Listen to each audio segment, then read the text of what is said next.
This is the city as it was, only yesterday.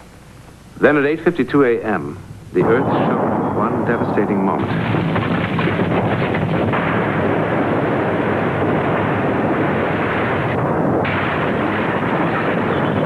Now, this is the city.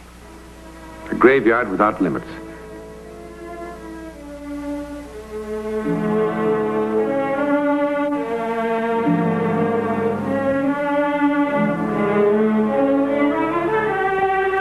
These men are part of an emergency squad flown in by the international relief agencies to do what they must.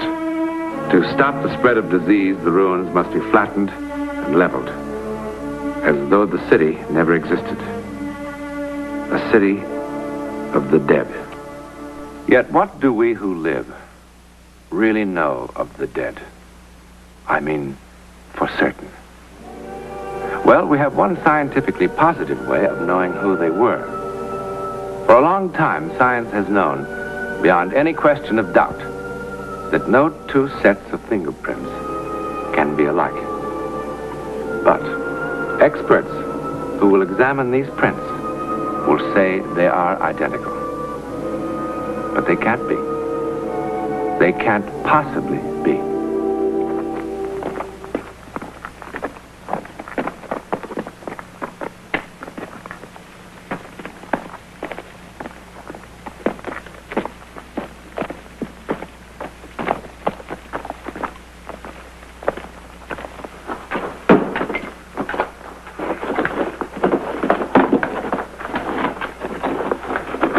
Doesn't make sense. What an earthquake can't finish, we finish. I wonder if there's any people under that lot out there. I'm sure there are. I meant still alive. It's been 12 days now. I was at casino. I mean to say I've seen a real beat-up place, but bombs and guns can't touch this lot here. 1 minute you got a city of 50,000 people minding their own business, and the next minute, wallop. Stand clear! You're a talker, you know that? Why should we add an insult to injury? Because in 4 hours the bulldozers move in and we got to get it neat and tidy for them. Okay? Okay. Is that or the plague?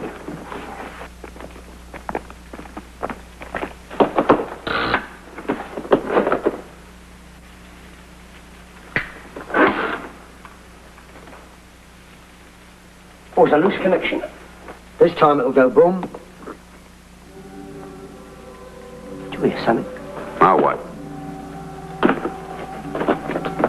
Did you hear anything? What's there to hear? Flies? You've got a very nasty manner, Tom. A very nasty manner indeed. It's no picnic for any of us. I tell you, I did hear something. I don't know what it was, but it was something. Like what? Well, like something. It came from out there. You better get back to camp and lie down for a few hours. No, wait. I tell you, there was something. And it came from out there. You heard a rat. Every good city has its rats. You heard a lucky rat. Look, there was something. Wait, just a minute. It came from out there. I tell you, I did hear something. All right. Both listen.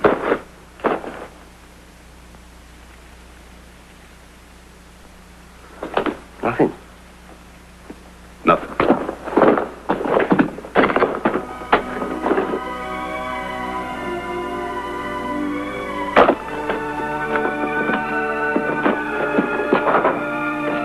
Hurry! It's over here. This way. Hadley, come on. Hey, one of you guys, bring a ladder.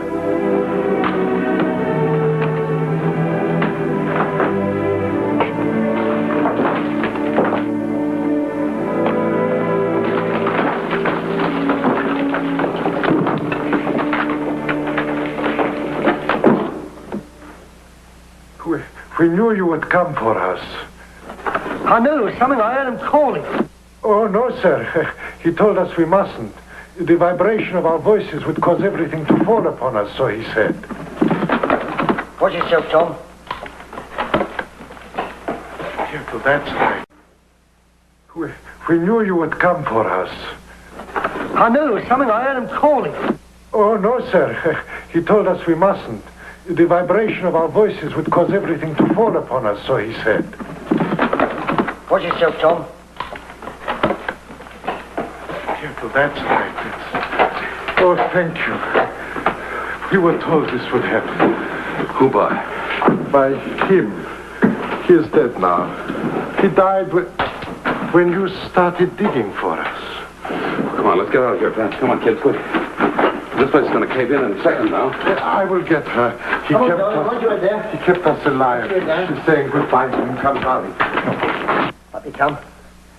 Now, there, darling. Come on, my love. Watch it now. One of your teachers? No, we never saw him before. I think he was an American. Careful now. Careful. When the earthquake started, he must have been passing in the street and then rushing here for protection. I cannot begin to tell you what he did for us. There was no food or water, of course. Our cries could not be heard. But he would not let us die. He joked. He was tender. He forced us to live. And all the time he was dying. Hey, come on! I'm coming. Come on, Father. Watch your head there. Don't worry now, I've got you. I'm a big man, huh? Give me a hand, Father. That's it. Come on now. Use your hand. All right. There's a guy down here dead. An American.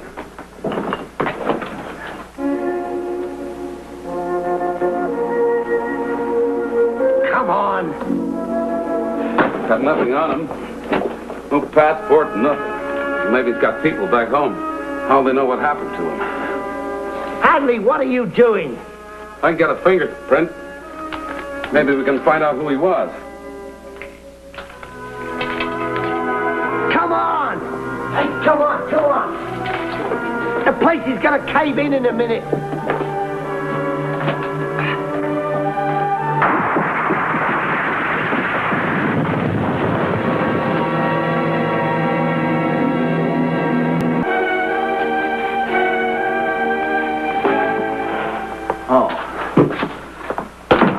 Sorry to have kept you waiting so long, Mr. Hadley. A warden's a lot like a nursemaid. All right, Warden. Here's this letter I told you about. Oh, yeah. Won't you sit down? You sounded quite hysterical on the phone. Well, I must have a complete fool working in that fingerprint department. I could kick myself from here to the moon and back for ever getting mixed up in this. Yeah, they seem quite definite about it, don't they? Our files indicate the thumbprint submitted, though an imperfect impression, is that of Jerome S. Cole, convicted of first-degree murder on June 23rd, 1935, and transferred to the state prison on June 28th of that year to await execution. How about that? I told you on the phone. I took those prints off a man that died in an earthquake a month ago, 6,000 miles from here. Yeah, I know what you told me. When I finished my work out there and got back to the States, I was worried about it. Thought maybe I could do something for him. Look what happens. Oh, excuse me.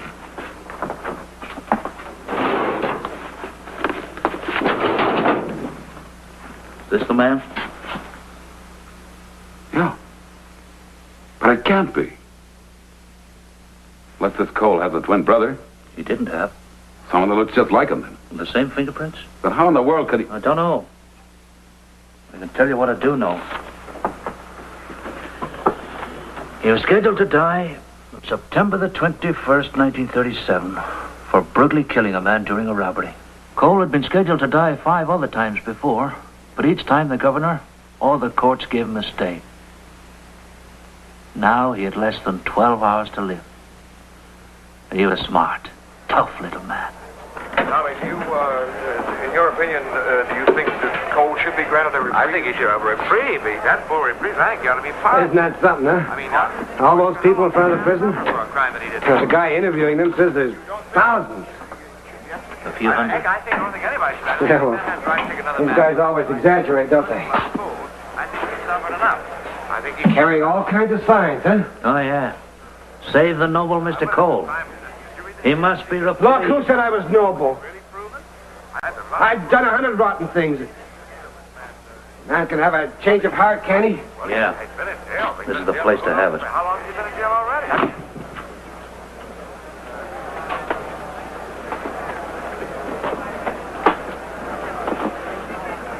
gonna miss the old warden. There's a man from the Aid of the Blind Association in my office. He needs your signature of these forms. Sure.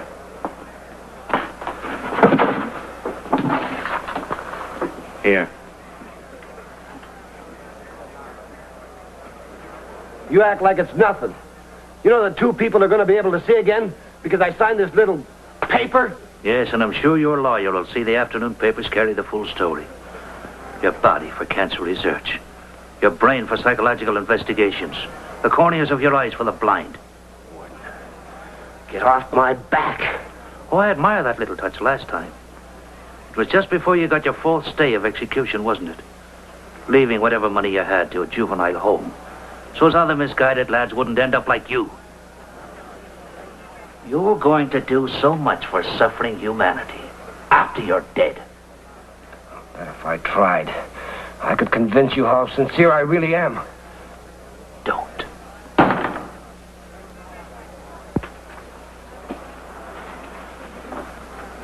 I won't. Because you couldn't keep me alive for 3 minutes past 10 o'clock. But the governor can. And he's elected by the people. Like those people outside, for instance? For instance, you know that a 17-year-old girl is going to get one of my eyes? A poor blind kid? Look, Warden, Sam has shaved my head so many times my scalp's sore. Can he wait? For what? I've still got plenty of time. Well, the radio says there's 2 lawyers with the governor right this minute. Petitions with 20,000 signatures. A guy in Copenhagen even offered to take my place. Cut his hair. Sir, your office on the phone. Governor's secretary wants to talk to you. Take it on that extension.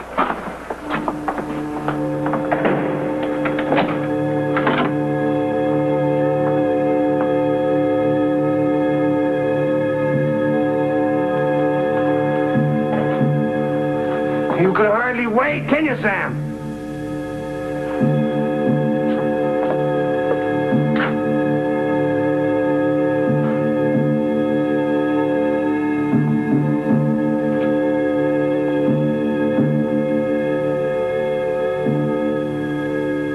Your sentence is commuted to life imprisonment.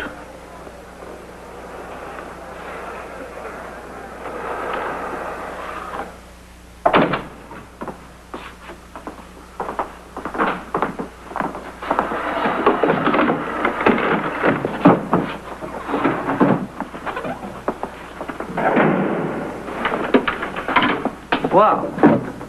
Setting up permanent residence? Be it ever so humble. Now you've been getting bags of mail. Oh, they'll forget all about me now. Excuse me. I would send them on, but we have rules about the amount of mail regular prisoners can receive. Burn them. No, I did save one letter for you. That 17-year-old girl who was going to get one of your eye corneas. Her mother wrote it for her. I'm talking to you.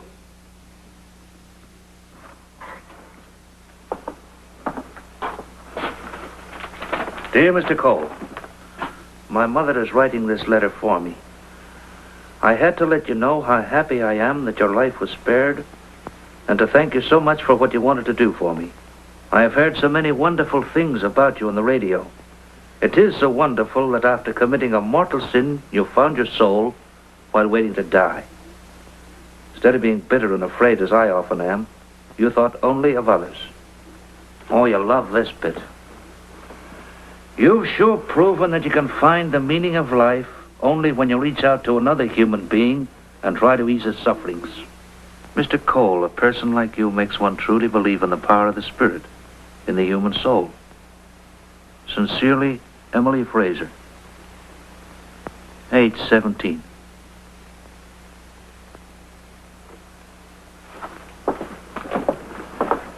If you'd like to reply, I'll give you permission. It's all yours, Warden. Oh, no. It's all yours, Mr. Cole. Guard!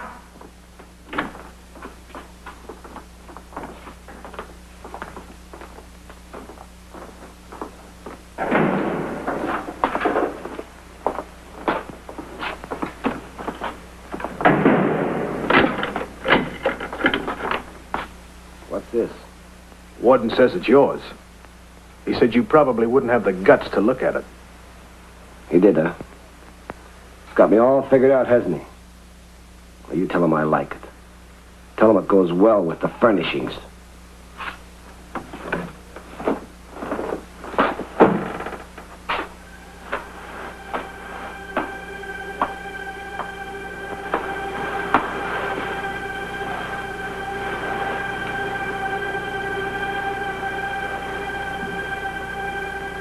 Dear Mr. Cole, my mother is writing this letter for me. I had to let you know how happy I am that your life was spared, and to thank you so much for what you wanted to do for me. I've heard so many wonderful things about you on the radio. It's so wonderful that after committing a mortal sin, you found your soul while waiting to die.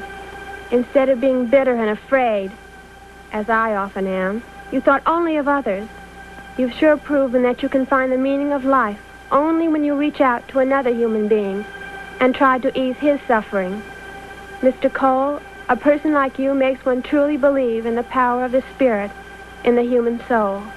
Sincerely, Emily Fraser.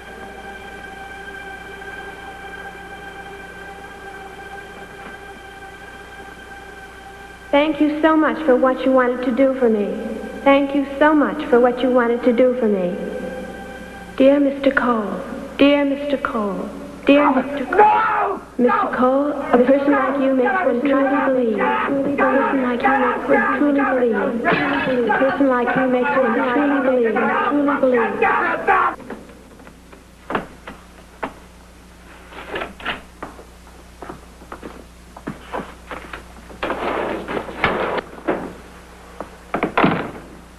So, has a little solitary helped you control your temper? Take him back to his regular cell. And back to the letter, huh? In a nice new frame? Why does the letter bother you so much? You should be flattered. The person she describes as practically a saint. Listen, Warden. I can't look at it anymore. You don't have to. I've taken it away.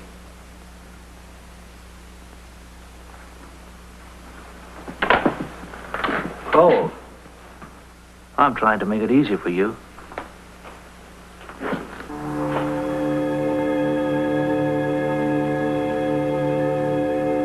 Why aren't you in bed? Dear Mr. Come on, hit the Dear sack. Mr. Cole, thank you so much for what you wanted to do for me. Thank you so much for what you wanted to do for me. A person like you, You know the rules. you thought Cole. only of others. You Don't thought you? only of others.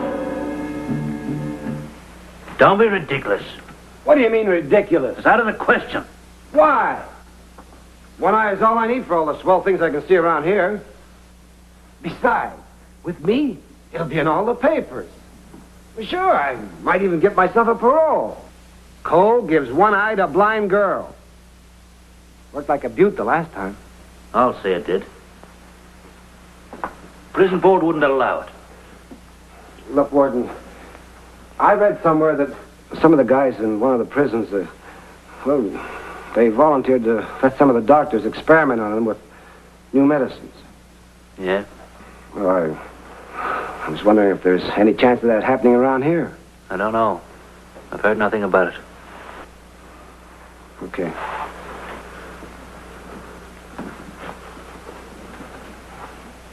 Cole.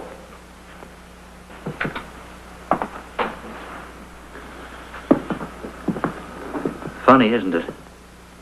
A child can say a truth that none of us would dare put into words.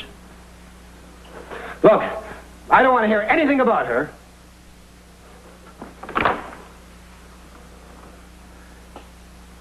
I don't care what happens to her.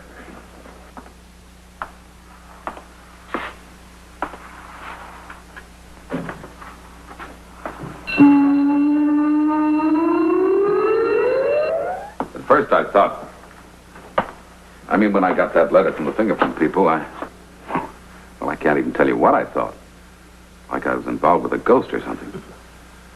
Well, I guess there's a logical explanation for everything. 2 and 2 still makes 4. Well, I won't take up any more of your time, Warden. I'd like to thank Well, you. now, You're not the first person to have seen Cole. 12 years ago, I received a letter from an ex-convict who swore he saw Cole helping fight a tenement fire in a slum just outside Rome. 4 years ago, a news magazine carried a little item about a stranger who appeared in a village in the mountains of central Mexico. Cholera had broken out. The way this man helped, well, the villagers, they just made him a god. Then in the midst of it all, he vanished. The description of him: thick set, short black hair, about 35. But the most peculiar thing about him were his eyes, light blue, with an odd kind of stare. Warden, that could have been almost anybody. Oh, no. It was he. And I just wonder how many other places he has appeared as a stranger. What do you mean?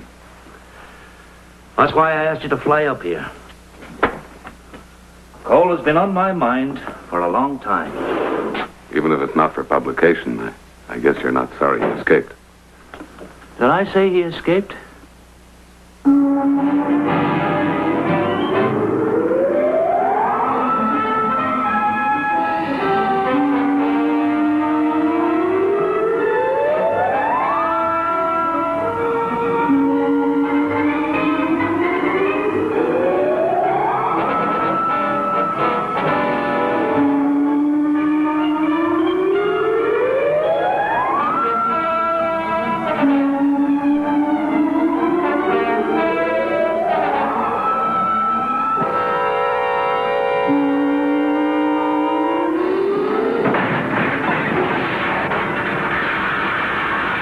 He was dead 5 seconds after he fell.